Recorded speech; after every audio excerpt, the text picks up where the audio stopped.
Damien Caldwell stood motionless behind the tarred glass windows of his penthouse on the Upper East Side, the city's pulse echoing below like a living heartbeat. From 40 stories up, New York looked almost manageable, like a circuit board he could control. He had built an empire, Caldwell Innovations, a name etched into the future of artificial intelligence and worth over $3.5 billion.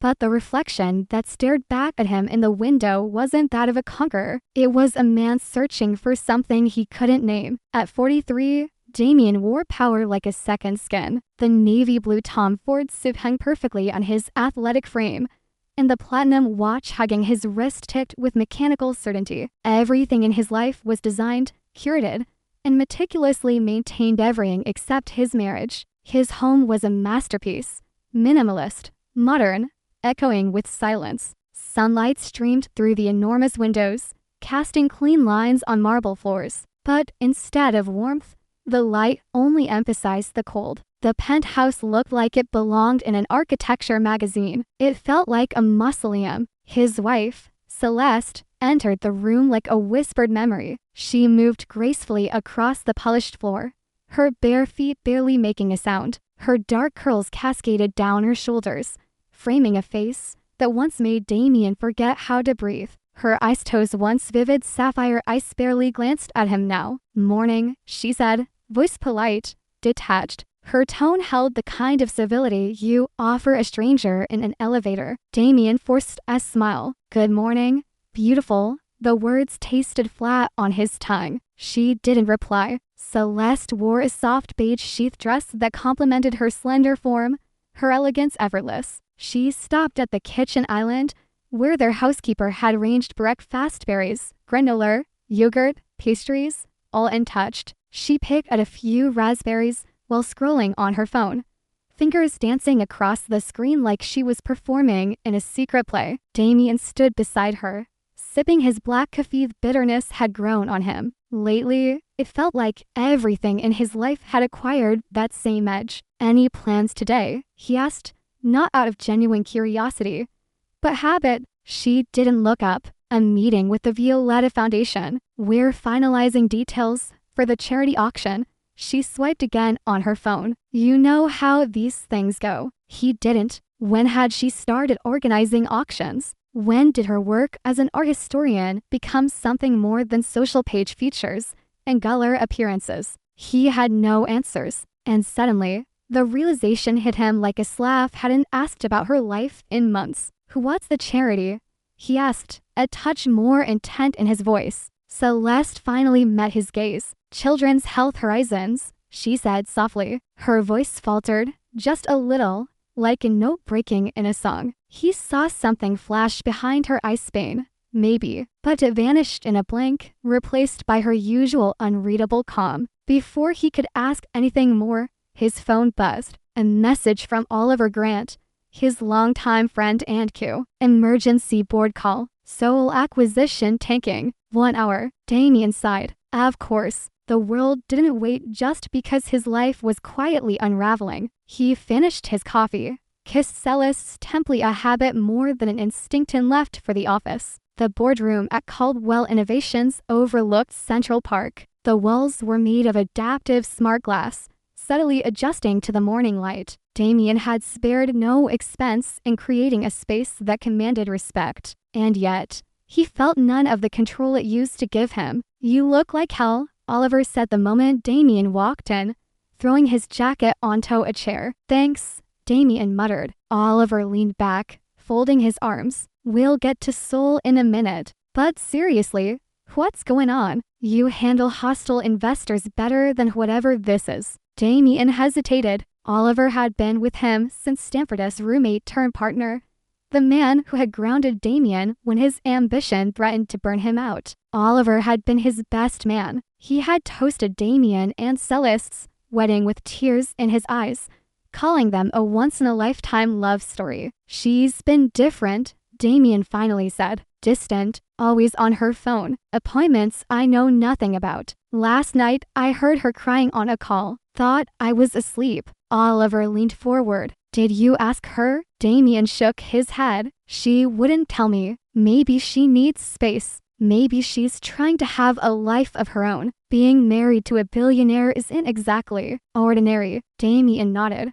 but his thoughts were already spinning. In business, he had learned to read the smallest shifts, the tiniest hesitations. Right now, his instincts were screaming. This wasn't about independence. It was something else. That evening, Damien returned home earlier than usual, a rare impulse. He had even called ahead to make a reservation at Celeste's favorite bistro, hoping to reconnect. But the penthouse felt abandoned. Maria, their housekeeper, met him in the hallway. "Mrs. Caldwell left an hour ago," she said, avoiding eye contact. "Did she say where?" Maria hesitated. "Just a meeting. Said she'd be late." Damien caught something in her voice, reluctance, maybe guilt. After she left, Damien poured himself a drink, the amber scotch warming his throat, but doing little for his nerves. Restless, he sat in his office and opened their shared banking account. He wasn't looking for anything specific, just something. He found it. Frequent charges to medical clinics, substantial donations to children's organizations, transactions tied to neighborhoods he hadn't known she visited. It didn't add up. Celeste didn't have friends in those areas. She hadn't spoken about new work, and the amounts, thousands, often recurring, weren't mere charitable gestures. They were commitments, deep ones. By the time the front door opened near midnight, Damien had already made his decision. Celeste walked in quietly. Her makeup was faintly smudged, her dress wrinkled. She looked like someone who had cried behind a closed door. She jumped when Damien spoke. "How was the meeting?" She froze. "I didn't know you were still up." Her voice steadied. "It was fine. A few complications with the auction." "Which galleries?" She hesitated.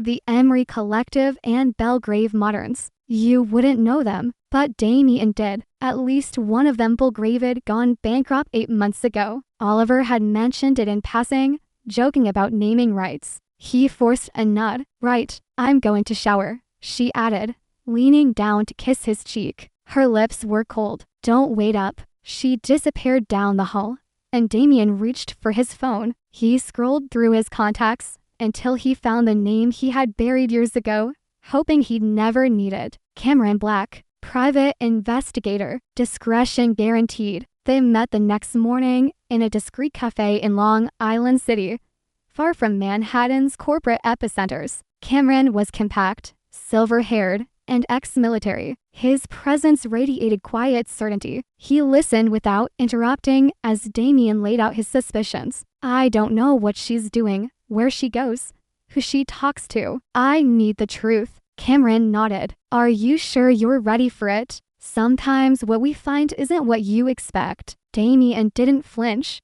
"Whatever it takes. I can't keep wondering." "I'll need her schedule, recent photos, details on her routines." "You'll have everything," Damien replied. As he handed over what Cameron needed, Damien felt the full weight of the bridge. He was crossing a bridge that might burn everything behind him. He was about to uncover the truth. The only question was whether his marriage could survive it. 2 weeks passed with agonizing slowness. Every morning, Damien watched Celeste glide through their apartment like a phantom, flawless, poised, and reachable. She was polite, distant, and always just a step out of reach. Every evening brought the same routine. A quiet dinner, small talk laced with silences, and then separate routines behind closed doors. He studied her as if she were a cipher. Her expressions, her timing, the faint weariness in her posture. And always, the phone. Whispered conversations in rooms with the door half shut. Damien was no longer guessing. He was observing, dissecting, preparing. Then, one rainy Thursday morning, the call came. "Mr. Caldwell," Cameron Black said, his tone measured. "We need to meet. I have information, but it's complicated." Damien's heart thudded. "Is she having an affair?" "No, sir. It's not infidelity. But what I've found raises other questions. Deep ones." "Where?" "Same cafe. 1 hour." Damien canceled his afternoon meetings without a word to his assistant. He left the sole negotiations in Oliver's hands and slipped into the backseat of his waiting car. the city bleeding gray through the windows. The cafe was nearly empty. Cameron already sat at the corner booth, a leather folder between them. "Let's start at the beginning," he said, opening the file. "Your wife has been regularly visiting 3 medical facilities: Mount Grace Pediatrics in Manhattan, Children's Haven in Philadelphia, and a private genetic therapy clinic in New Jersey." Damien blinked. "Medical facilities." Cameron nodded, sliding photographs across the table. "Here's surveillance." Celeste entering each location. Damien stared at the images. His wife in jeans and sunglasses, alone in some, but most of the time accompanied by another woman, young, slight, artistic-looking, often carrying a satchel of paints or sketch pads. "This woman," Cameron said, tapping a photo, "is Elise Moreno, 26, works part-time at a cafe in Williamsburg and paints on the weekends, lives in a 1-bedroom studio, struggles to make rent, and she's Celeste's younger sister." Damien frowned. "She told me her family was in California. She never mentioned a sister." "That's because Elise is her half-sister, different fathers. After their mother passed, they drifted apart. Celeste stayed in New York. Elise was adopted by a couple named Moreno." Damien's brow furrowed. "So she's helping her sister, not just her sister." Cameron flipped another photo into view. A little girl, no more than 8, sat curled on a waiting room chair. Tiny, pale, fragile, her dark curls were tied in neat braids, and her eyes so large and solemn stared straight into the camera. "Who is she?" "Her name is Grace Moreno, according to hospital files and social records. She's Elise's adopted daughter." A chill ran through Damien's chest. "What's wrong with her?" "Grace has a rare genetic disorder, 1 in a million, degenerative, and treated. She may not survive the year. With ongoing therapy experimental, Koslish could live much longer." Damien felt the blood drain from his face. "Celeste has been paying for everything," Cameron continued. "The treatments, the travel, Elise's rent, even the art supplies Elise uses to soothe Grace through long hospital stays, all from her personal accounts. She sold jewelry, cashed out old investments, and liquidated property she owned before marrying you." Damien shook his head slowly. "She's been, what, bankrupting herself?" "Yes." He reached for the folder, flipping through receipts, donation confirmations, bank transfers. One ledger showed a $97,000 check to the New Jersey clinic, another an anonymous gift of $50,000 to Children's Haven. "Why?" he whispered. Cameron paused. "That's where it gets more complicated." He pulled out a manila envelope and opened it slowly. Celeste didn't start helping Elise by chance. She found Elise's name through her work with the Serenity Foundation of her art-based outreach programs. The application Elise submitted for financial support included Grace's full medical records. Damien stared. "So, there were genetic markers." Celeste noticed them, and they matched something she had seen before in your family. The silence was sudden, heavy. Cameron leaned forward. "Your father, Lawrence Caldwell, carried an uncommon blood trait linked to this disorder." Celeste hired a geneticist. Quietly, discreetly, she ordered DNA comparisons between Grace and archived Caldwell records. The match was definitive. Damien's throat tightened. "That's not possible. My father died 3 years ago." "He never mentioned." "He didn't know," Cameron interrupted, "or he didn't care. Lawrence had an affair 20 years ago with a woman named Annalise Hart. She died in a car accident when Grace was just 2. The child went into the system. Elise's adoptive parents took her in." Damien could barely breathe. Celeste put it all together. She realized Grace was your half-sister, your blood, your family, and she never told you. That evening, Damien stormed into Oliver's office without knocking. The rain had turned torrential, streaking the windows like tears on glass. "I need the truth," Damien said. Oliver looked up, startled. "About what?" "Have you been helping Celeste?" Oliver sat back, face tight. "What are you talking about?" "I know everything. The clinics, the money, the girl. Just tell me." Oliver exhaled slowly, closing his laptop. "She came to me 6 months ago," he said, desperate, overwhelmed. She made me swear not to tell you. Damien's voice was low. Grace is my sister. Yes, and you knew. I did. Why didn't she say anything? Oliver's eyes held a storm of regret. Because she thought you'd walk away. From the girl. From the truth. From her. Later that night, Damien sat alone in his home office, the city glowing outside like a million unsolved riddles. He thought about his father Trismet, ruthless, indifferent, a man who built dynasties, but abandoned lives in the process. A man whose legacy Damien had spent years both chasing and outrunning. He thought about Celis strong, graceful, burning silently with compassion. He had questioned her loyalty while she carried a burden that should have been his. He thought about Grace, his sister who didn't even know he existed. And then he knew what he had to do. The following afternoon, Damien arrived at Mount Grace Pediatric Clinic, blending into the crowd of parents and nurses. He stood behind the glass wall, unnoticed, watching. Celeste sat in the waiting room in the same beige dress she'd worn the morning he first suspected her. Her back was straight, hands folded, eyes calm. Then Elise appeared, carrying a soft purple backpack, and with her grace, the girl moved slowly, each step deliberate. But when she saw Celeste, she lit up like dawn breaking. "Aunt Sally," she called, running into Celeste's arms. Damien swallowed hard. From his vantage point, he watched Celeste kneel down, brushing crumbs from Grace's cheeks, adjusting her jacket,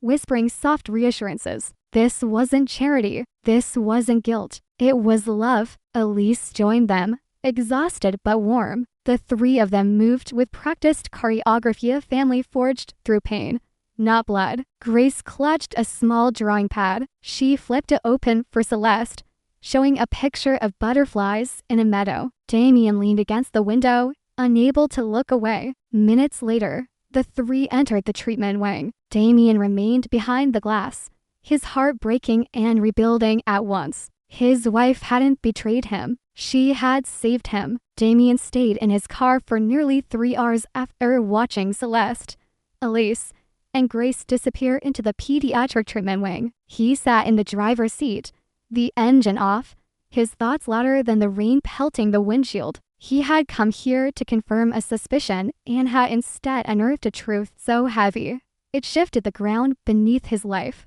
When they finally emerged, Grace looked exhausted but happy. She held a small plush butterfly in her hand and skipped between Elise and Celeste as they walked down the street, heading toward a small park nearby. Damien followed at a safe distance, heart thudding. At the park, Elise laid out a blanket while Celeste unpacked sandwiches from a wicker basket. Grace sat cross-legged, biting into her food with the hunger of a child who had spent hours under bright lights and sterile machines. Damien positioned himself behind a thick oak tree, just close enough to hear fragments of their conversation. "The princess in the story has a secret kingdom," Grace said between bites. "She can only go there when no one's looking, but it's the most beautiful place in the world." Celeste smiled gently. "That sounds magical. Do you have a secret kingdom, Aunt Sally?" Celeste glanced at Elise, then placed a hand over her heart. "I think everyone has a secret place inside them,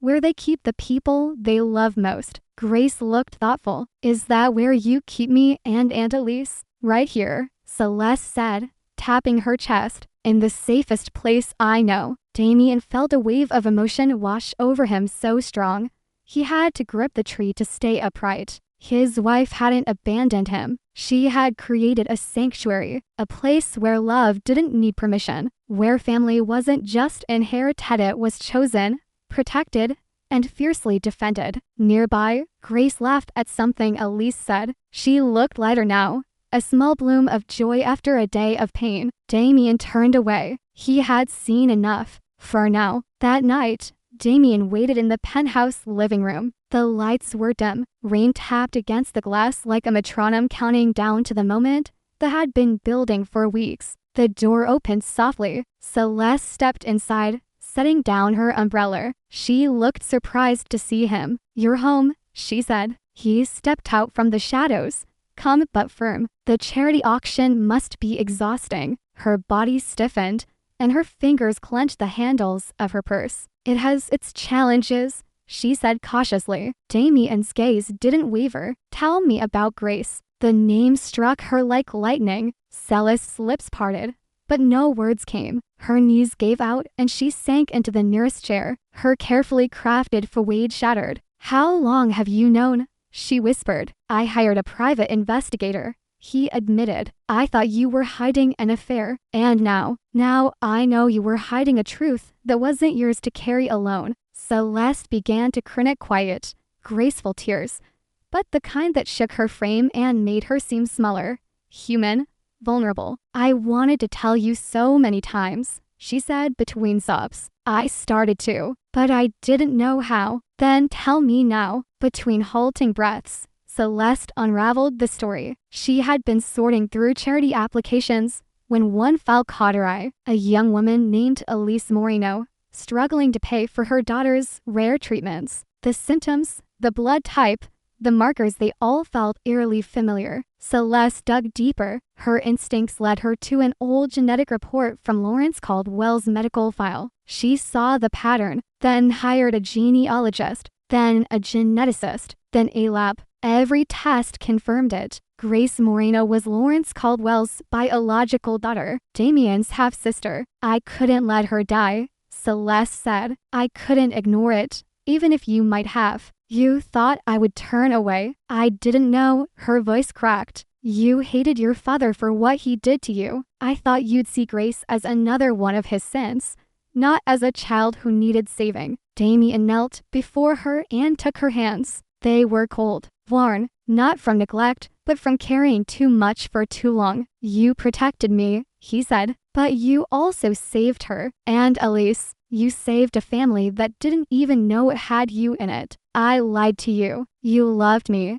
he corrected, enough to take the weight of something this big and never ask for credit. Celeste broke again, this time leaning into his chest, sobbing without resistance. Damien held her for a long time, saying nothing, just being there. Finally, the next morning, Damien called Oliver and cleared his schedule indefinitely. By noon, he and Celeste stood in front of a weathered brownstone in Brooklyn, where Elise lived. The hallway smelled of old paint and coffee beans. Music played faintly from somewhere upstairs. Celeste knocked gently. The door opened slowly. Elise appeared, her eyes widening at the sight of Damien. Hey, Celeste said softly. I wanted to introduce you to someone. Elise, this is my husband, Damien. Elise blinked. You told him? I did. He extended a hand. It's an honor. She looked confused but shook his hand. Is Grace home? Celeste asked. In the kitchen, drawing. Grace sat at a tiny table, coloring in a medical theme activity book. When she looked up and saw Damien, her brow furrowed. Celeste knelt beside her. Sweetheart, I want you to meet someone special. This is my husband, and he's also your brother. Grace blinked, unsure. My brother, she echoed softly. Damien knelt too, so their eyes were level. I'd like to be, he said, if you'll let me. She considered this. Do you like butterflies? He smiled. I'm learning. She handed him a crayon. 6 months later, the pediatric wing felt different. Not a place of secrets anymore, but of healing. Grace's test results showed marked improvement. Dr. Yi, her lead physician, was cautiously optimistic. Elise had moved into a larger apartment with a small garden just outside the city. Grace now had space to play, to grow, to dream. The financial burden no longer fell on Celeste alone. The Caldwell Foundation restructured and all of Grace's medical needs. But the greater transformation had been in the people. Damien had gone from detached tycoon to guardian brother. He attended Grace's appointments, helped Elise shop for groceries, walked Celeste through her foundation work like a true partner. And more than anything, he listened. He asked questions. He stayed present. That night, as they tucked Grace into bed, she looked up with sleepy eyes. Damien, she whispered, are you going to be my brother forever? Forever and always, he said, brushing a strand of hair from her forehead. Even when I'm all better, especially when you're all better. As Damien and Celeste drove back through the sparkling city, she reached for his hand. "Thank you," she said simply. "For what?" "For becoming the man I always believed you could be." He brought her hand to his lips. "Thank you for seeing that man when I couldn't see him myself." They rode the rest of the way in silence. Not the silence of estrangement at one of peace, of something quietly rebuilt. Their marriage had endured the storm, not because it was flawless, but because beneath the fractures, it had a foundation of something real: loyalty, forgiveness, and the kind of love that shows itself in the dark. The sound of laughter in their kitchen was a melody Damien hadn't heard in years, not since the early months of his marriage, when he and Celeste used to cook together barefoot, burning pancakes while arguing about which 80s playlist to listen to. Now, that same warmth returned, only this time it came with crayons scattered across the table, sandwich crusts left behind on tiny pink plates, and Grace humming softly as she colored a field of butterflies. Life had changed completely, and so had Damien. Gone were the days when his life rotated solely around quarterly earnings and expansion strategies. These days, he cleared his mornings to walk Grace to her therapy sessions. He sat beside her as she underwent treatments, holding her hand while she squeezed his fingers during the painful parts. He had learned how to explain gene therapy to an 8-year-old using metaphors about magical cells and superhero medicine. His empire no longer came first. His family did.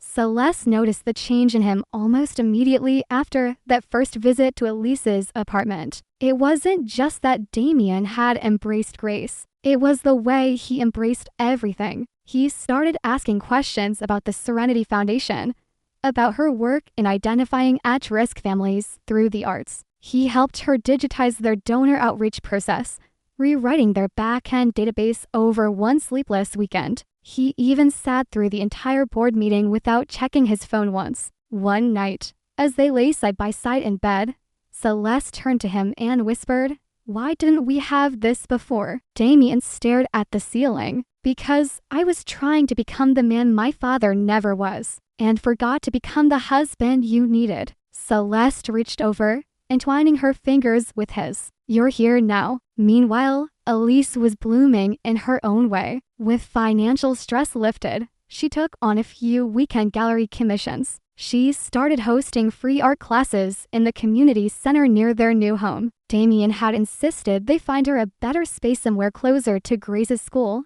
with a little yard and proper heating. Elise resisted at first, pride flaring, but eventually, she accepted. Grace needed stability, and now she had it. The new apartment had lavender walls and a tiny balcony where Grace kept a row of potted daisies. Damien had installed a butterfly-shaped wind chime for her that tinkled whenever the breeze passed. It became her favorite sound. Every Sunday, the family gathered for dinner. Celeste, Damien, Elise, and Grace. Sometimes Oliver joined them, bringing bottles of wine and trying to teach Grace card tricks. Sometimes it was just them, sitting around a table, laughing over nothing, healing in ways none of them could articulate. Grace's health continued to improve. The latest round of treatment had slowed the progression of her disorder more than the doctors had hoped. Dr. Yi even spoke about the possibility of tapering down the frequency of sessions within the year. But they all knew this wasn't over. Grace would need lifelong care, careful observation, emotional support, and above all, people who never let her feel like a burden. And she had that now. She had her big brother who let her ride on his shoulders in the park, and who once attended her bring a grown-up to school day with a butterfly tie she made him wear. She had her Aunt Sally, who taught her how to meditate when the pain made it hard to sleep, and bought her paints that smelled like strawberries. She had Elise, her mother in every way that mattered, who had raised her with nothing but love and prayer, scraping together miracles with late-night espresso and broken brushes. And she had a future. One evening, Grace asked a question that silenced them all. "Why did no one tell me about my real dad?" The room went quiet. They were sitting on the couch, the glow from the fireplace soft against the walls. Elise's mouth opened, then closed. She looked to Celeste, who looked at Damien. He knelt in front of Grace because he wasn't the kind of person who would have loved you the way you deserve. Grace tilted her head. But I have a brother now. Yes, Damien said. You do. And a mom and aunt and butterflies. So I guess I'm not missing anything, right? Damien's throat tightened. No, Grace, you're not missing anything at all. She smiled, satisfied with the answer, and returned to drawing a unicorn with butterfly wings. Months passed, and with them came milestones. Celeste's foundation expanded its outreach to other cities. Elise was asked to display her work in a community art exhibit. Grace turned 9 and blew out candles with a wish she refused to share, declaring, "It's so big. It has to stay secret." Damien returned to work part-time, but not with the same intensity. He began grooming a successor at Caldwell Innovations, a rising star named Priya, and set boundaries he once thought were impossible. No calls after 7, he told his assistant. And if it's about numbers, it can wait. If it's about Grace, it can't. The board was stunned, investors nervous, but the empire didn't crumble. In fact, it flourished because people followed leaders who chose their humanity over their hustle. On their anniversary, Damien surprised Celeste with a trip to the Catskills. They stayed in a quiet cabin surrounded by trees and thick with morning mist. It was the same place they had honeymooned years ago, before money and distance and silence wedged themselves between them. They walked barefoot on the moss, made pancakes that burned. She wore his sweatshirt, and he watched her dance in the rain with the same wonder he once had, only deeper now, because this time he knew what she had sacrificed. This time he knew who she truly was. On their last night there, wrapped in a blanket on the porch, Celeste asked him, "Do you regret any of it?" The secrets. Damien turned to her, eyes serious. "I regret not seeing you sooner, not asking the right questions, not being the man you deserved. But you became him. Because of you." They watched the stars in silence, not as people haunted by what they had almost lost, but as people finally whole, finally free. The first signs of change were subtle. Grace began waking with fewer complaints of pain. She no longer limped as she walked to school with Damien.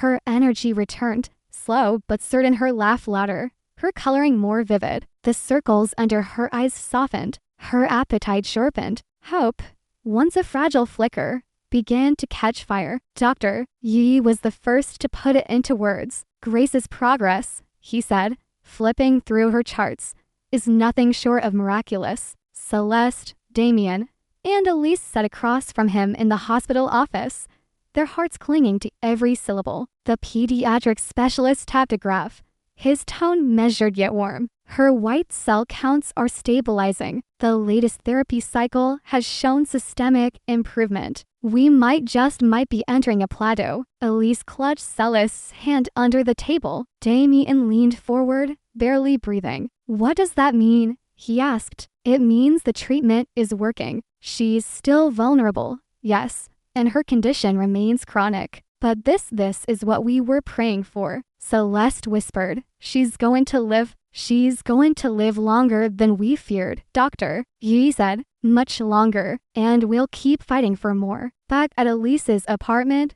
Grace sat at the kitchen table, crafting butterflies from folded construction paper. She had made dozens of them, all in different colors: purple, yellow, even one glittered with gold dust she had spilled by accident, and then decided she liked. As Celeste and Damien entered, Grace looked up, her face glowing with that pure, joyful light children carry like it's stitched into their DNA. "Guess what?" she said, waving a butterfly. "I made this one for you." Damien crouched beside her. "Why me?" "Because it's brave," she said. "See, it's got scars, but it still flies." He swallowed hard and took the fragile creation, holding it like it was spun from glass. "What do you think makes it brave?" he asked. Grace tilted her head thoughtfully. "It keeps flying anyway." That night, Damien stared at the butterfly on his nightstand. He hadn't realized how much of his life had been about controlling outcomes, managing risk, eliminating vulnerability. But Grace had taught him something no boardroom ever could. Sometimes courage wasn't about conquering the world. Sometimes it was about loving something fragile, without knowing how long you'd have it. In the weeks that followed, change swept through their lives again, not as crisis this time, but as restoration. Celeste resumed curating private collections for a few select clients, but now on her own terms. She focused on exhibitions that benefited children's hospitals and underfunded art schools. Damien helped her secure grants and restructured the Serenity Foundation to include full-time staff. The foundation grew from a passion project into a respected nonprofit. Elise, now a featured artist at a local gallery, began teaching full-time. Her weekend art classes became wildly popular, drawing families from across the city. She still made time every day for Grace,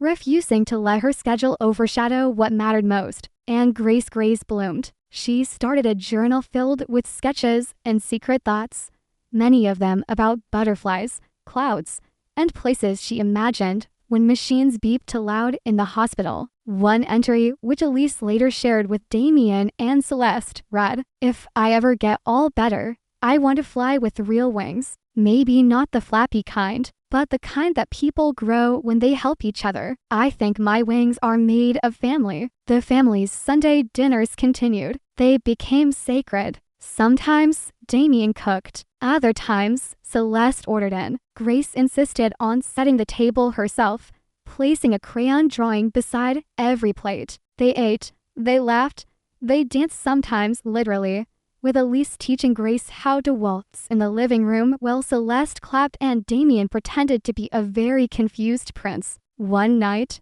as they all sat around the table, Grace looked up and asked, "Can we go on a vacation? All of us, somewhere with a garden and stars?" Elise hesitated. "I don't know, sweetheart. We'd have to ask your doctors." "Already did," Grace beamed. "Doctor, you said if I keep getting better, I can go somewhere before summer ends." Damien raised an eyebrow. "You planned this without us?" She nodded. "I'm very sneaky." He grinned. "Where would you go?" Grace thought a moment. "Somewhere butterflies live." 2 weeks later, they arrived at a quiet cottage on the outskirts of Vermont, a modest but beautiful house with a wildflower meadow stretching out back, bordered by tall pine trees and kissed by sunlight. There were butterflies, dozens of them. Grace ran after them with a net she never quite learned to use, giggling as they always escaped her. Damien chased her once, then collapsed into the grass,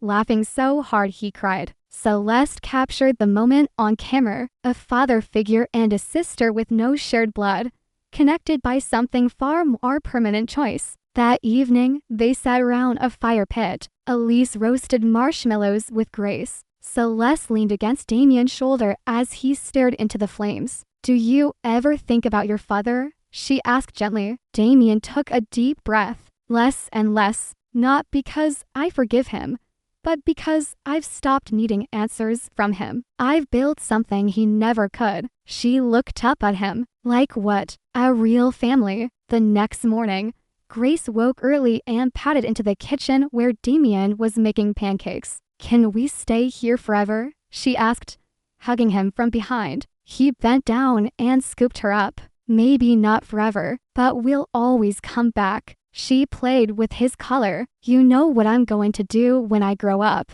"Would help kids like me." He smiled. "That's a beautiful dream." "No," she said firmly. "It's a plan." He kissed her forehead. "Then we better start helping you build it." The last night of the trip, Grace placed her final butterfly drawing into a photo album and handed it to Damien. "This one's called the Forever Wings," she said, "because no matter what happens, they always come back to you." He didn't say anything, just hugged her until she fell asleep in his arms. In the weeks after the Vermont trip, something in Grace shifted. It wasn't just her health, though, that, too, was improving in ways even Dr. Yi called statistically improbable. It was her spirit, her presence, as of being surrounded by family. But laughter and sunlight and hope had given her something stronger than medicine. Purpose. Grace, now 9 and armed with a clipboard, announced at dinner one evening, "I'm starting a club. It's called the Butterfly Circle." Celeste blinked. "A club?" Grace nodded proudly. "For kids who are sick." are scared, are lonely. We're going to make them art. Send them stories. Let them know they're not forgotten. Damien set down his fork. That's incredible. It's not just mine, Grace said. It's for anyone who wants to help. Like Aunt Elise and Aunt Sally. And you, Damien grinned. I've never been in a club with such a good name. You're the secretary, she declared. You write the notes. What about my job? Grace narrowed her eyes playfully. Do you want the promotion or not? Damien raised both hands. I humbly accept. What started as a child's dream quickly became a movement. With help from Celeste's Foundation and Elise's art network,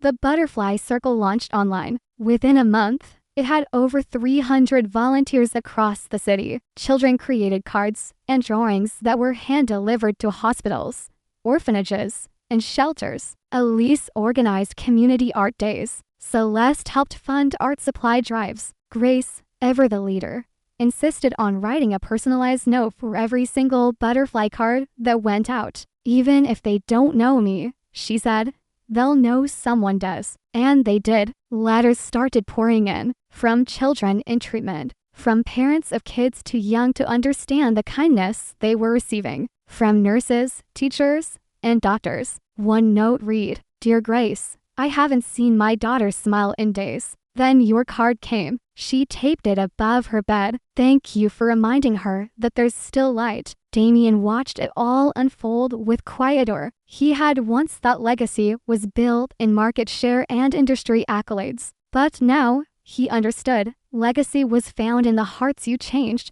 not the trophies you stacked. And Grace, this little girl who wasn't even biologically his, was leaving a trail of transformation that would outlast them all. At a gala event for the Serenity Foundation, Celeste invited Grace to speak. She wore a lavender dress with butterfly clips in her hair. Damien crouched beside her before she walked up to the stage, adjusting her bracelet and whispering, You nervous? No, Grace replied. Butterflies get stage fright, but they fly anyway. He grinned. Go get 'em, kiddo. When she stepped up to the podium, she had to tilt the microphone down. My name is Grace, she began. And for a while, I thought being sick meant being small. But then I met people who showed me I was more than my pain. I was someone who could still fly. She paused, lifting a paper butterfly. This is for all the kids still waiting to be seen. We see you. We're flying to you. The room erupted into applause. Celeste cried openly. Elise pressed a hand to her heart. Damien, standing at the edge of the crowd,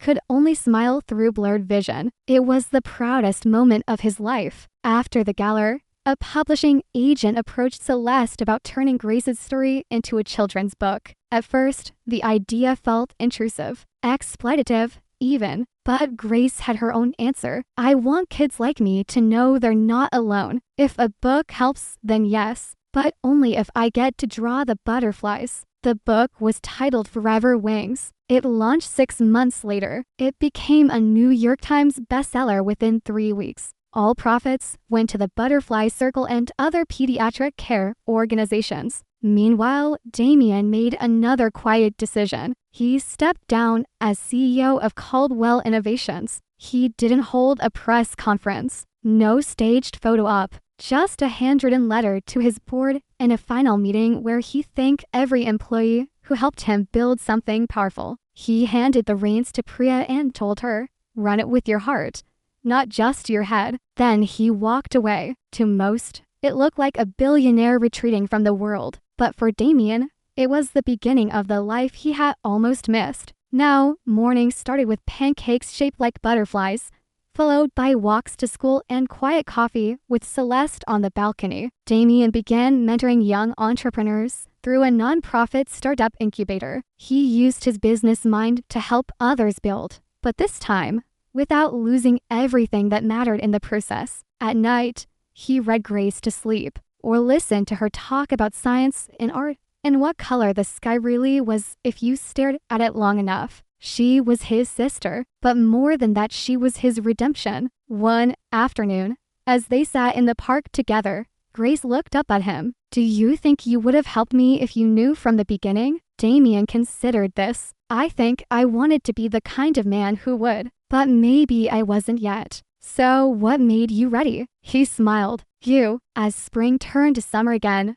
the apartment in Brooklyn became too small. Together, they moved into a shared brownstone 3 floors of laughter, music, books, and open windows. Elise had a sunlit studio to paint in. Grace had a backyard garden and her own room with walls covered in butterflies. Damien and Celeste had a second chance. Their marriage, once silent and hollow, now pulsed with shared purpose. They communicated, laughed, fought kindly, loved deeply. They weren't perfect, but they were whole. On Grace's 10th birthday, they held a butterfly circle festival in Central Park. Hundreds of families came. Children from across the city wore handmade wings and ran through obstacle courses, painted murals, and released biodegradable butterfly kites into the sky. Grace stood at the center of it all, radiant. As the final speech ended and families began to leave, she turned to Damien. "Do you ever miss the old days?" she asked. He looked round at Elise and Celeste laughing under the canopy of trees, at the field full of wings and wonder, at Grace standing strong beside him. "No," he said.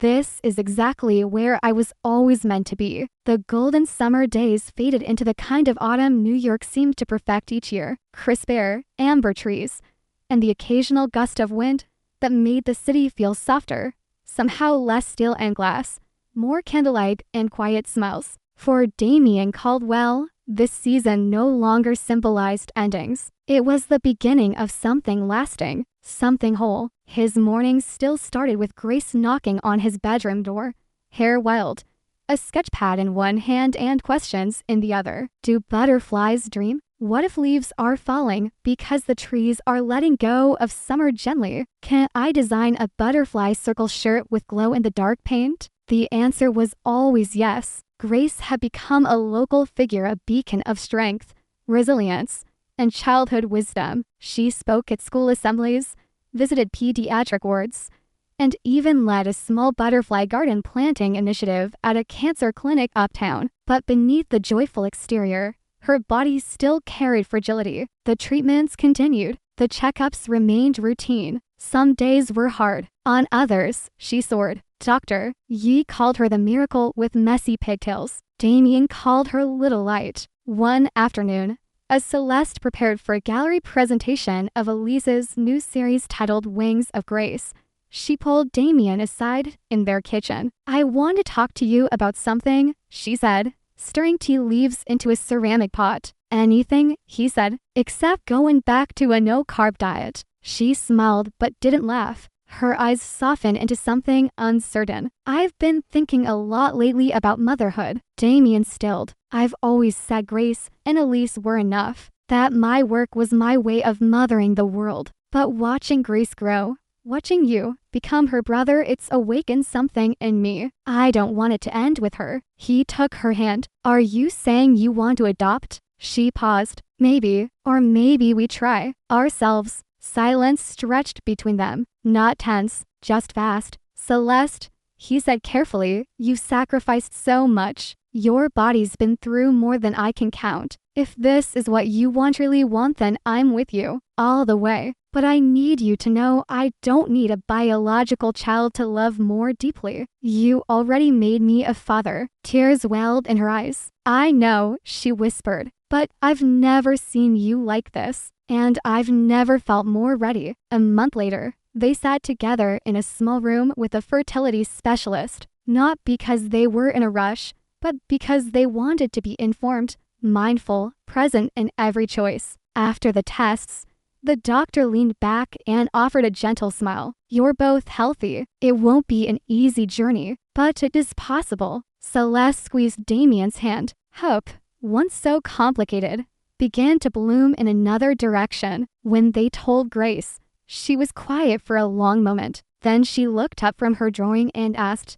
"Does that mean I might have a sister or a brother?" Damien said. She considered. "I've always wanted someone to share snacks with." He laughed. "That's your reason." "No," she said, tilting her head. I think love multiplies when you give it away. I just want more people to give mine to. Celeste nearly cried again. The process was slow. Fertility treatments, emotional preparation, nights when the weight of their hopes made the silence between them feel louder than ever. But unlike before, they carried it together. On the day the test read positive, Damien stood in the bathroom doorway, holding his breath. Celeste turned to him, tears already streaming, the test strip trembling in her hand. "We're going to be parents." "You already are," he whispered. But now again, he pulled her into his arms, and they stayed like that for minutes that felt like hours, long enough for the truth to settle like light across a still lake. Throughout the pregnancy,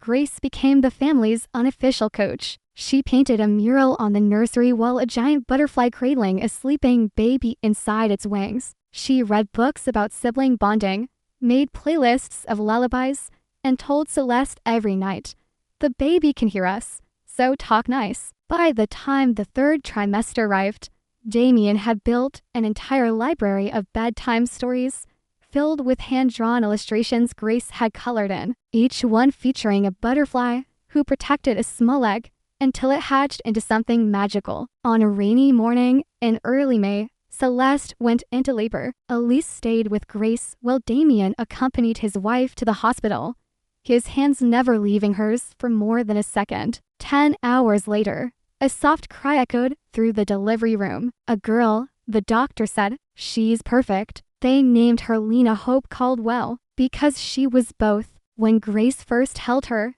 she whispered, "Welcome to our family. We're a little weird, but we love really hard." Lena's tiny hand wrapped around her finger. Damien watched from across the room, overwhelmed again by how love could sneak up on you. Something that started as suspicion and fear had blossomed into a life bursting with tenderness. Back at the brownstone, Lena settled quickly into the rhythm of the family. Naps in Elise's art studio, where soft classical music played through speakers. Morning walks with Damien, snuggled against his chest. Afternoons on the porch where Celeste read aloud and Grace hummed lullabies while holding her baby sister's hand. The butterfly circle added a new chapter.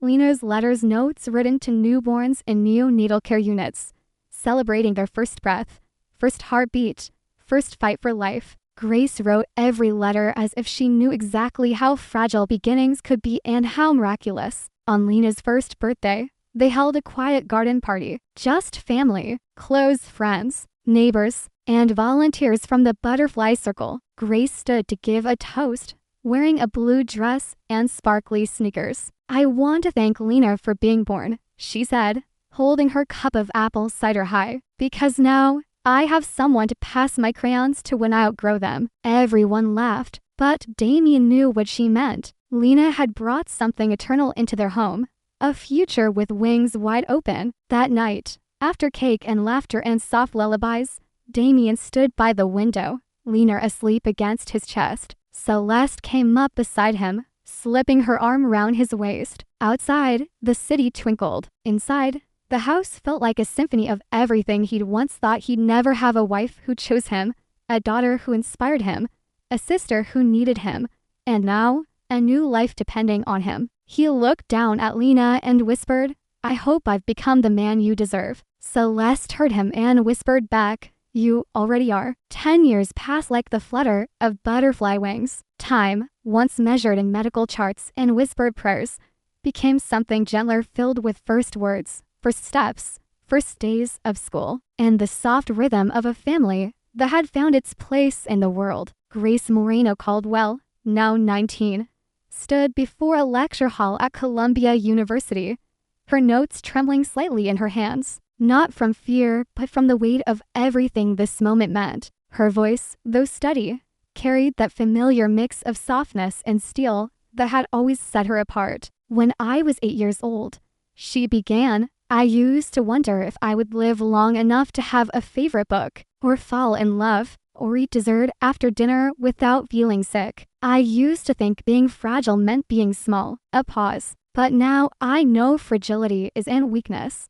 Fragility is the proof we were meant to be handled with care, and the people who do that, who hold us gently, become part of our wings." The audience, professors, students, parents, and friends erupted into applause. From the back row, Damien clapped the loudest. Grace had blossomed into exactly who she was meant to be. She chose to major in pediatric psychology and minor in art therapy, combining both her lived experience and her creative spirit. She spent weekends volunteering at children's hospitals. Some days she led storytelling circles. Other days she simply sat beside a child in treatment and colored with them. Her body still required vigilance, and her health would always need monitoring. But the disorder that once threatened to end her life had now shaped her calling. She wasn't just surviving, she was becoming. Elise now ran a nonprofit community arts center downtown, one that hosted open studios for kids with medical conditions and trauma survivors. Her own art had matured, earning global acclaim, with her Wings of Grace series displayed in galleries across Europe. But Elise never stopped teaching, never stopped guiding, and never stopped loving Grace like the daughter she had fought to keep alive. Celeste, now in her mid-50s, had grown into a new phase of herself, elegant as ever, but now with a fiercer edge. She sat on advisory boards for multiple charities and launched a foundation in Lena's name dedicated to funding innovative pediatric treatments. She still collected art, still curated galleries, but her proudest role remained being a mother to two girls who taught her more than any painting ever could. And Damien, well, Damien had evolved the most. He had written a book, Butterflies Don't Rush, a memoir about fatherhood, masculinity, and what it meant to choose love over legacy. It became a quiet bestseller, not for its glamour, but for its honesty. He now split his time between teaching entrepreneurship workshops, mentoring underserved teens, and building out the Butterfly Circle's mentorship program for youth caregivers. Every Friday morning, without fail, he and Lena still made pancakes shaped like butterflies. Lena Caldwell, now 10, had her sister's smile and her father's curiosity. She was always asking questions, always leaving glitter trails around the house, and had recently declared she was going to become a heart doctor who paints on the weekends. She adored Grace, followed her like a shadow, made her hand-drawn cards before every big exam, every hospital visit, every presentation, and Grace kept every one of them. On the 15th anniversary of the Butterfly Circle, the family held a celebration at Central Park. It was warm that day, breezy, the sky a wide expanse of soft blue. Volunteers from all over the world attended, some who had joined the circle as children, now adults, sharing stories of how a simple letter or piece of art had changed their lives. Damien stood under the white tent beside Celeste, Grace, Elise, and Lena. He looked out over the crowd and saw something he hadn't expected. Fathers holding their daughters, mothers hugging sons, children with oxygen tanks running through fields of origami, butterflies tied to string. Love, in its simplest and most powerful form, everywhere. When Grace stepped up to the stage, the crowd fell silent. I started the Butterfly Circle when I was 9 because I didn't want to feel invisible, she said. But over the years, I've learned something far greater. That when we choose to love one another fiercely, gently, and consistently, we become unforgettable. She glanced down at her family. My sister taught me that family ain't defined by biology. My mother taught me that sacrifice is the purest language of love. My father taught me that healing is a choice. And my little sister, she reminds me every day that joy is our right. Lena beamed. Grace smiled, then raised her hand to the sky. Dozens of paper butterflies, painted and inscribed with personal notes from children across the city, were released into the air. They danced, floated, and scattered in every direction, catching the sun like confetti from angels. The crowd cheered. Some cried. Some simply stood in reverent silence. It wasn't just a celebration. It was a promise kept. That evening, back at the brownstone, Damien and Celeste sat on the porch, holding hands as the sun dipped behind the buildings. Lena was curled up in a hammock reading. Grace and Elise were inside, laughing over something old on TV. You know, Celeste said softly, this house, these people, we built something we never expected Damien nodded, out of pain, and trust, and sacrifice, he added. But most of all, she whispered, we build it with love. As twilight settled in, Lena padded over and leaned against Damien. Tell me a story, she said. What kind of story? She thought for a moment. About a man who didn't know he had wings. Damien looked at her, then out at the city beyond. I've got just the one, he said, and as he spoke about reflections in glass towers, about women with brave hearts, about little girls who changed the world, Lena listened with wide eyes and a quiet smile, because she already knew how it ended, not with a crumbling marriage or a billion-dollar deal, but with a man who finally learned that love, real love, was the legacy worth leaving behind. And when the wind carried their story forward, the world didn't remember how it started, only how beautifully it flew.